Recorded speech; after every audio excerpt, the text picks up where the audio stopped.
All right, everybody. Welcome to this deep dive. And today we're going to be talking about... Zero Fitness FucX.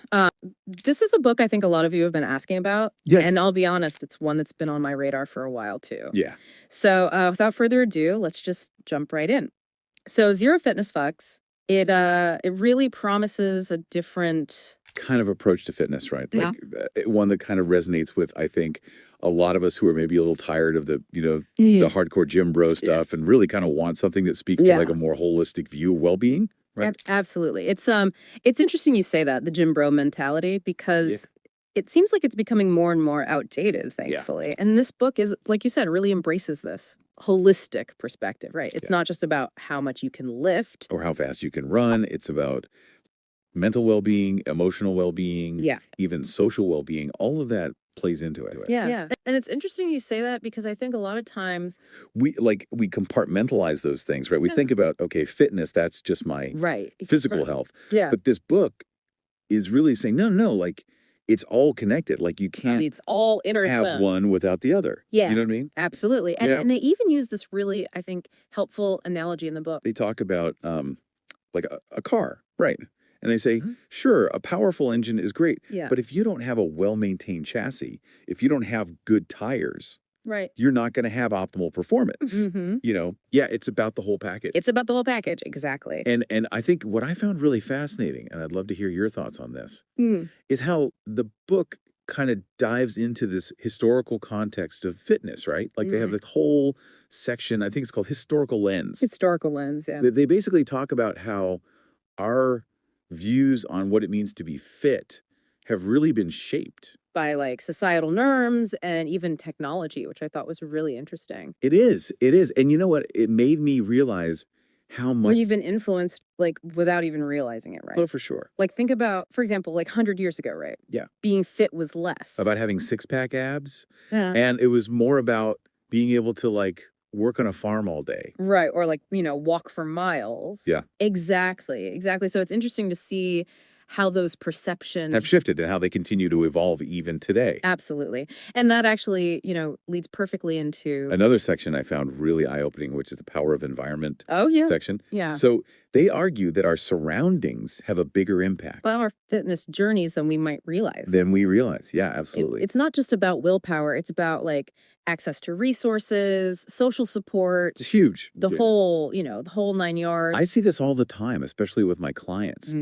If you're constantly surrounded by, let's say, people who are like really into junk food and they're not really active, it's going to be that much harder. It's going to be that much harder for you to stay on track.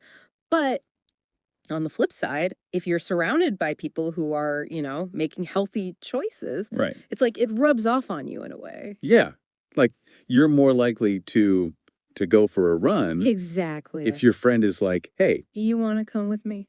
Absolutely. Yeah. And I think this is where the book's emphasis on community comes in, right? Because having that support system, that network of people who share your goals can make all the difference. It's so true. And it's interesting because it's like that saying, right? You're the average of the 5 people you spend the most time with, but it's like applied to your fitness routine. Absolutely. You know what I mean? Yeah. But, I think it's really important to acknowledge that this book isn't just about, the theory and the why behind fitness. They actually give you a lot of practical tools and strategies, right? Oh, absolutely. And that's what I appreciate about this book, right? It's not just like a bunch of like theories and concepts. They really get into the nitty-gritty. The nitty-gritty. Of like, okay, how do you actually implement this stuff?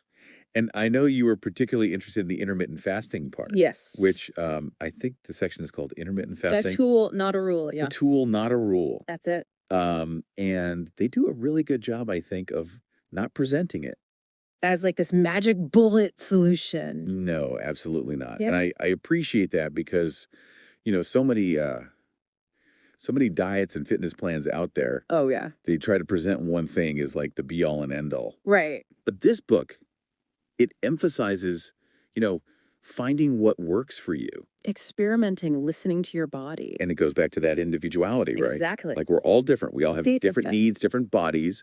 One size fits all just doesn't work. It doesn't work, exactly. Like fitness. And I think another thing that they really highlight that I found really empowering is this idea of like understanding your hormones. Yes. The hormones and optimization Yes. section. Yes. That was like, That was a game changer for me, it too. was a game changer for me too. And I'm curious, like for our listeners who maybe haven't delved into that world yet, like how would you explain how understanding your hormones can actually help someone? So think of hormones like optimize their fitness routine. Messengers in your body, right? They control so many functions, from your energy levels to your mood to how you build muscle. How your body stores fat. Right. And by understanding how these hormones work, how they interact, you can actually start to optimize your workouts, your nutrition, your sleep, everything to really work with your body. Yeah. Instead of against it. So it's like understanding these hormones is like having like a secret weapon. It is. It is. It's like having this insider information about your own body and how to make it work better. Exactly. And then, you know, another thing that really stood out to me. And I think this is something that, again, a lot of fitness programs kind of gloss over. Is the mental aspect, right? Yep. Like the mental side of fitness. And I love how they have this whole section called Mastering the Mind-Muscle Connection. Oh. And it's all about like being more present during your workouts, really, like tapping. It's about that mind-body connection, right? Into that mind-muscle connection. And I'm curious, from your perspective, like how does that actually translate into, you know, better results? So when you're really present in your workout, right? When you're not just going through the motions. You're actually thinking about the muscles you're using. You're feeling the contraction. You're more likely to activate those muscles properly. Oh, wow. And that leads to better results, less risk of injury. So it's not just about like lifting the heaviest weight. It's about like really being present. Exactly. It's about quality over quantity. Always. And each rep, right. Always. And making sure you're like using the right muscles. Exactly. Interesting. And I think to kind of support all of this, they highlight two areas that are often neglected, I think, in fitness. Which are core strength and the posterior chain. Yes. They talk about the core, your center of power, right? Yeah. And the posterior chain powering performance. And these are so crucial, but often overlooked. And why do you think that is? Why are those areas? You know, I think a lot of people, they focus on what they can see in the mirror. So often neglected. Right. Like they want those, you know, those six-pack abs, those big biceps. Right. But they neglect the muscles that you don't necessarily see. But those are the ones that are supporting your entire body. Yeah, like the foundation. Exactly. It's like building my house on a weak foundation. Right. It's not going to last. It's not going to end well. So really emphasizing those key areas. And I love how, again, it kind of circles back to that holistic approach, right? Exactly. It's all interconnected. Everything's connected. You know? Yeah. So, wow, this has been, this deep dive on Zero Fitness FucX has been really, really eye-opening. And I got to say, it's not just a fitness guide. No. It's really like a guidebook for overall well-being, wouldn't you say? Absolutely. And you know, the biggest takeaway for me, and I hope for the listeners as well, is that fitness, it's not about fitting into some mold, right? It's not about looking a certain way. It's about feeling your best, performing your best, and becoming the healthiest, strongest version of yourself. Yeah. It's about that journey of self-discovery. I love that. It's a powerful message. So to anyone listening who's feeling maybe a little disillusioned by, you know, the traditional fitness world. Or just looking for a fresh perspective. I highly, highly recommend checking out Zero Fitness FucX. It'll make you rethink everything you thought you knew about fitness. For sure. And thank you so much for joining us. On this deep dive. Of course. It was a pleasure being here. Always a pleasure. And we'll see you next time. For another deep dive. Sounds good.